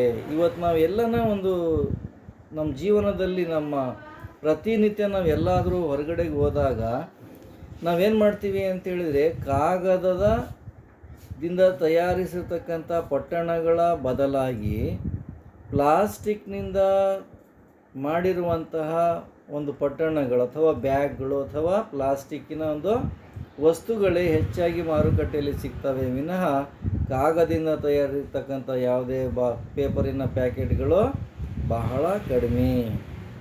ಹೀಗಾಗಿ ಈ ಒಂದು ಪ್ಯಾಕೇಜಿಂಗ್ ವಿಧಾನಗಳು ಏನಿದಾವೆ, ಈಗ ನಾವು ಮಾರ್ಕೆಟ್ಗೆ ಹೋದ್ರಿ, ಅಂಗಡಿಗೆ ಹೋಗ್ರಿ, ಎಲ್ಲೋದ್ರೂ ಕೂಡ ಅವ್ರು ಏನು ಮಾಡ್ತಾರೆ, ನಮಗೆ ಬೇಕಾಗಿರ್ತಕ್ಕಂಥ ಅವಶ್ಯಕ ವಸ್ತುಗಳನ್ನು ಪ್ಲಾಸ್ಟಿಕ್ ಬ್ಯಾಗ್ಗಳಲ್ಲಿ ಏನು ಮಾಡ್ತಾರೆ, ಪ್ಯಾಕ್ ಮಾಡಿ ಕೊಡ್ತಾರೆ. ಅದನ್ನು ನಾವೇನು ಮಾಡ್ತೀವಿ, ಮನೆಗೆ ತೊಗೊಂಬಂದು ನಾವು ಅದನ್ನು ನಮ್ಮ ಮನೆಯಲ್ಲಿ ಬೇಕಾದಂತಹ ವಸ್ತುಗಳನ್ನು ಬೇರೆ ಬೇರೆ ಎಡೆಗೆ ಅದು ಶೇಖರಿಸಿ ಆ ಪ್ಲಾಸ್ಟಿಕ್ಗಳನ್ನು ಬಿಸಾಡ್ತೀವಿ. ಬಿಸಾಡೋದ್ರಿಂದ ಏನಾಗುತ್ತೆ, ಈ ಒಂದು ಪ್ಲಾಸ್ಟಿಕ್ಗಳನ್ನು ಯಾವುದೇ ಜೀವಿ ತಿನ್ನೋದಿಲ್ಲ. ಹಾಗಾಗಿ ಅದಕ್ಕೆ ನಾವು ಜೈವಿಕ ವಿಘಟನೆಗೆ ಒಳಗಾಗದ ವಸ್ತುಗಳು ಪರಿಸರದಲ್ಲಿ ಹೆಚ್ಚಾಗ್ತವೆ ಅಂತಕ್ಕಂಥದ್ದು.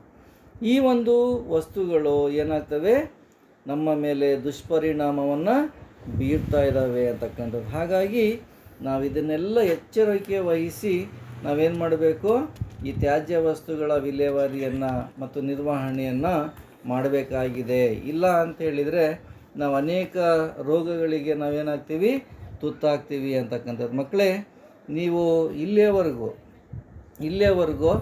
ಈ ಒಂದು ಪಾಠವನ್ನು ಆಲಿಸಿದ್ದಕ್ಕಾಗಿ ತಮಗೆ ತುಂಬ ಧನ್ಯವಾದಗಳು. ನಮಸ್ಕಾರ.